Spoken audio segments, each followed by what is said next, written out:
गाड़ी है मारुति की अल्टो K10 और यह है AMT ऑटोमेटिक मैनुअल ट्रांसमिशन। इस गाड़ी में चेक इंजन का लाइट ब्लिंक हो रहा है और एक फॉल कोड आ रहा है। तो इसको तो समझेंगे और देखेंगे, लेकिन इस गाड़ी में तीन चीज़ और समझना है हमें। एक तो गाड़ी का एवरेज नहीं दे रहा है, तो एवरेज के लिए सारे काम तो आप लोग कर देते हो, हम लोग कर देते हैं, लेकिन सही से चेक करना बहुत ज़रूरी है। तो लाइव डाटा से चेक करना सिखाऊंगा। दूसरा, वो जो फॉल कोड आ रहा है, जो चेक इंजन का लाइट आ रहा है, उसको रिजॉल्व करेंगे और भी कुछ चीज़ें समझेंगे इस वीडियो के माध्यम से। तो स्टेप बाय स्टेप हर चीज़ें आपको दिखाता हूँ। सबसे पहले गाड़ी को मैं करूँगा स्टार्ट, ठीक है। सबसे पहले गाड़ी को स्टार्ट कर लूँगा, ठीक है, देखना ध्यान से। पहले तो ये देखो, ये भाई साहब चेक इंजन का लाइट ब्लिंक हो रहा है, ध्यान से देखना, चेक इंजन का लाइट ब्लिंक हो रहा है। अब गाड़ी को कर देता हूँ बंद और चाबी को ऑन कर दूँगा, ठीक है। अब करेंगे स्कैन। तो स्कैनर लगा रहा हूँ, ठीक है। अब स्कैनिंग का ये कोड देखो, कोड देखोगे तो सिलेंडर 3 मिस फायर डिटेक्टेड, यानी 3 नंबर का सिलेंडर जो है मिस फायर कर रहा है। वापस से गाड़ी को कर लेता हूँ स्टार्ट, चालू हो गया, ठीक है। अब लाइव डाटा देखते हैं, चलो इसको बैक करता हूँ, मैं डाटा स्ट्रीम में चलता हूँ। ध्यान से देखना, एक चीज़ देखनी बहुत जरूरी इसमें, O2 सेंसर, बैंक 1 सेंसर 2 नहीं, बैंक 1 सेंसर 1, ध्यान से देखना। आप देखो सारा खेल इसी में है, याद रखो। अगर इसकी स्विचिंग प्रॉपर नहीं है तो मामला गंभीर है, समझो। ये देख रहे हो जीरो, अभी जीरो पे स्टक हो चुका है, मतलब अब सेंसर ऐसा लग रहा है काम नहीं कर रहा है। तो या तो ये मिसिंग की वजह से भी काम नहीं कर रहा है, और या तो सेंसर में इशू है, या तो ECM में इशू है। इसी सेंसर के माध्यम से ECM फ्यूल को कंट्रोल करता है, ठीक है। देख रहे हो, देखो ग्राफ देख रहे हो, पूरा फ्लैट हो चुका है, पूरा देखो रेंग रहा है कछुए जैसा, देखो पूरा, देखो जीरो। इसके बारे में भी समझेंगे आगे चल के, ठीक है। ये देख लो आप।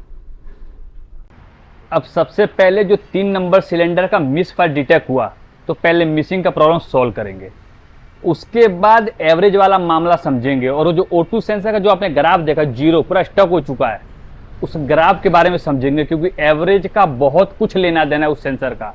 उसी सेंसर से फ्यूल की क्वांटिटी एडजस्ट होती है, कितना फ्यूल कब इंजेक्ट करना है, याद रखो उसी से होता है। अगर वो गड़बड़ हो गया, एवरेज गड़बड़ हो जाएगा, आपका पिकअप ड्रॉप हो जाएगा, और भी दुनिया भर के प्रॉब्लम आएंगे। तो पहले 3 नंबर का मिसिंग डिटेक्ट जो फॉल कोड आया था, उसको रिजॉल्व करता हूँ। लगे रहे, साथ में बने रहना प्लीज।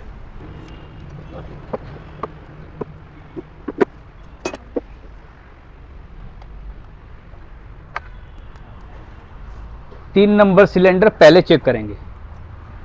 ये भाई साहब मिसिंग कर रहे थे।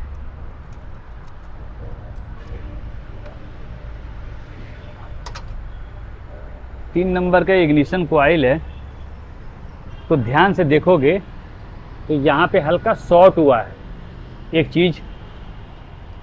दूसरा, मैं स्पार्क प्लग भी खोल के चेक करूंगा।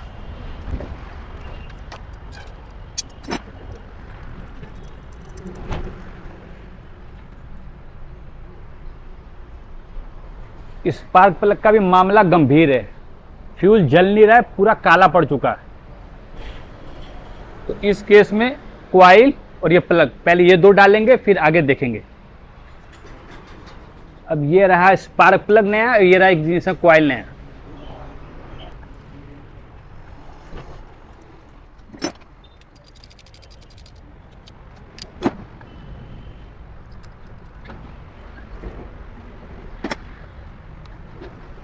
थ्रॉटल बॉडी में भी देखेंगे ना, तो हल्का हल्का कार्बन्स है।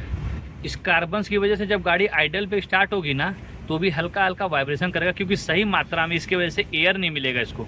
तो इसको भी मैं क्लीन करूंगा। देखेंगे तो थ्रॉटल बॉडी मैंने कर लिया इसको प्रॉपर क्लीन, है ना, तो प्रॉपर क्लीन हो चुका है। अब करेंगे असेंबल।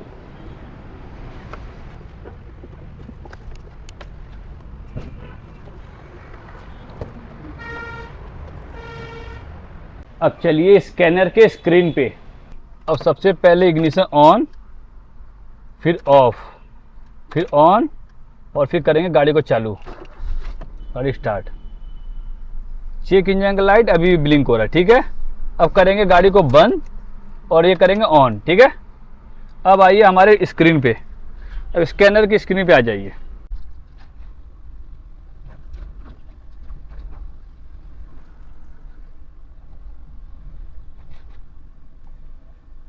देख रहे हैं कोड अब हो गया पेंडिंग, ठीक है, मतलब प्रॉब्लम अब निकल चुका है। लेकिन लाइट को हटाने के लिए हम करेंगे कोड को क्लियर एक बार, ठीक है। कोड क्लियर हो गया, ठीक है।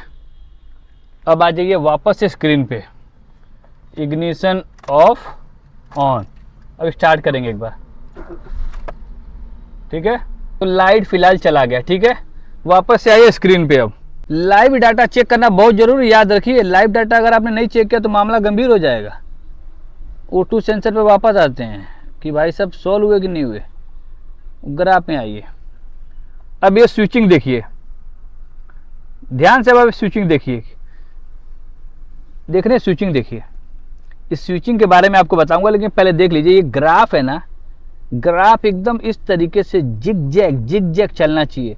और ये भाई साहब देखा ना ये स्विचिंग 0.3, 0.1, 0.7, 0.9, इस तरीके स्विचिंग होना बहुत जरूरी, याद रखिए।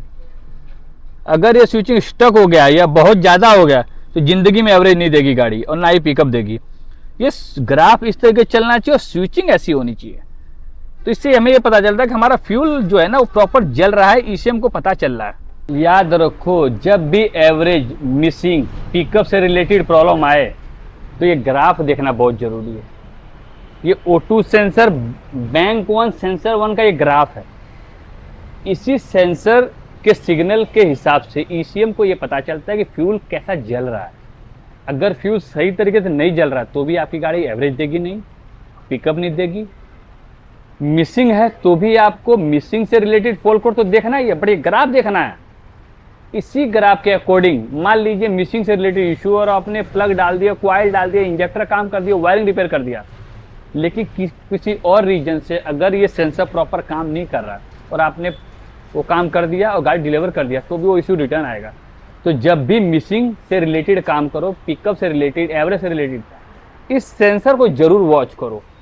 ये अगर स्टक हो गया तो भी दिक्कत है, अगर इसकी ये वैल्यू बहुत ज़्यादा है तो भी दिक्कत है, बहुत कम है तो भी दिक्कत है।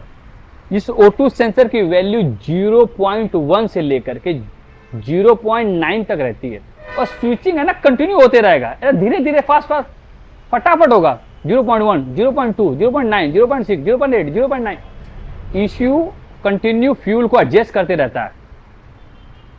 तो याद रखो इस ग्राफ को आपको देखना बहुत जरूरी है। तो इसमें छोटा सा प्रॉब्लम था, 3 नंबर सिलेंडर का प्लग और इग्निशन कॉइल इसका खराब था, जिसके वजह से इनका मामला गंभीर हो चुका था। तो फाइनली प्रॉब्लम सॉल्व हो चुका है। तो जब भी आप इस तरीके का प्रॉब्लम के रिगार्डिंग काम करें तो O2 सेंसर का ग्राफ जरूर देखें प्लीज। स्कैनर है लॉन्च का, स्कैन प्लस एक्स।